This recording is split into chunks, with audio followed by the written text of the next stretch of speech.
magandang umaga sa inyo. So ito yung ginagawa namin pag morning. Ayan. Aakyat sa rooftop, maglilinis kami ngayon ng aming kennel. Dito sa rooftop nakalagay. Ganito yung ginagawa namin mga amigo kapag wala kaming biyahe o hindi kami nagta-travel. Andito lang sa bahay. Kasama ko ang aking asawa. Ito, yung mga alagang aso namin ang aming kasama. So ito kasi yung nagtatanggal ng aming mga stress, pagod, so, yung mga stress reliever. Talaga namang kaya yung sinasabi ng mga tao na yung aso raw ay man's best friend. Totoo po yun. Pag kami nasa uwa, aakyat kami dito sa umaga, yan, maglilinis kami. Talaga namang bukod sa napapaligaya kami ng mga alaga namang aso, nakakapag-exercise pa kasi aakyat kami dito sa rooftop. Talagang iba yung kaligayahan na ibibigay sa amin ng mga alaga naming aso. Katulad yan, no? Yung maglinis ka lang ng mga dumi nila, exercise na yan. Ang nakakapag-stretch ka na. Ayan, makikita mo yung mga nagtatakbuhan sa likod mo, yung mga aso na alaga mo. Talaga naman refreshing. Tapos yung medyo mangungulit pa sa'yo, kukulitin ka pa niyan. Kaya talagang sarap mag-alaga ng aso. Kaya pala, ang alaga namin dito ay mayroon kaming 2 corgi, 3 French Bulldog, isang Golden Retriever, at 3 Pomeranian at 4 na Chihuahua. Yan po ang mga alaga namin dito sa aming bahay. Then kasabay nito, yung aking asawa naman, sasabayan naman ng paglalaba. Katulad yan, yung aming Golden Retriever, kukulitin siya niyan. Naman kukulitin siya na yan, hihilain pa yung lombo. Yeah. Sarap.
Tapos na tayo maglinis ng ating kennel.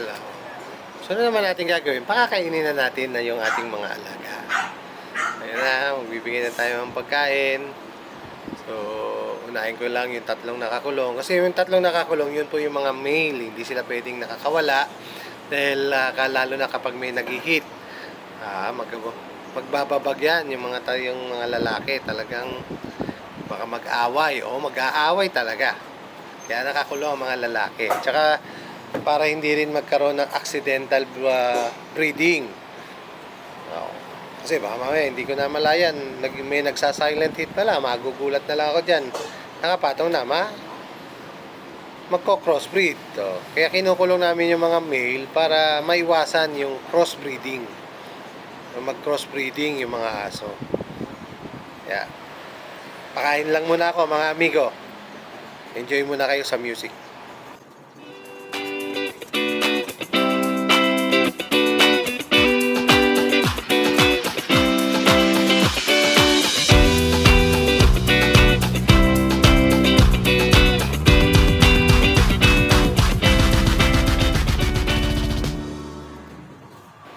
Napansin niyo amigo yung kung paano ko sila pinapakain. Di ba? Nakakita nyo, hinihiwalay ko sila.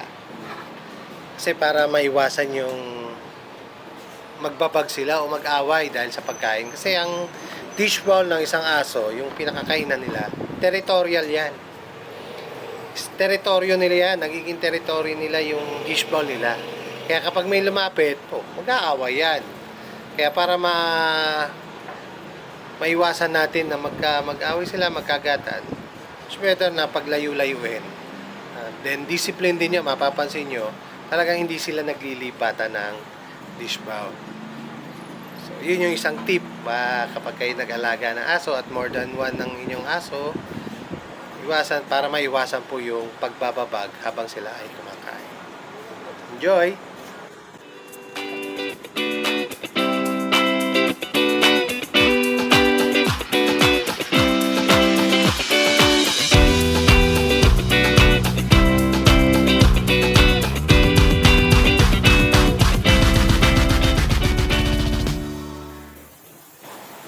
Kaya pala mga amigo, meron din pala ako dito ng mini garden. So may mga gulay ako rito. So meron akong alagang malunggay, puno ng malunggay. Then meron akong mga sili. May mga tanim akong mga gulay dito sa mini garden ko.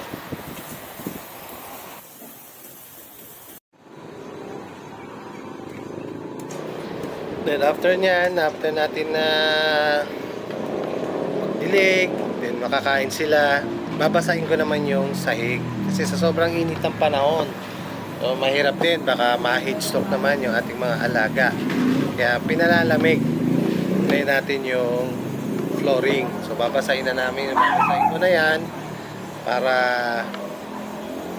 hindi maging mainit pagdating ng mga bandang tanghali. So hindi ganun kainit yung para pakiram din lang. Then yung ibang aso naman, katulad ng mga French Bulldog, dahil mahina sila sa init, babasahin ko din sila. So para yung init ng katawan nila bago maging mag-cool down na. Para pagdating nung pag-init ng panahon, mga bandang 10, 11, hindi na siya ganun kainit. At then binubuksan ko na rin yung mga ventilador nila. Iwas sa heat stroke.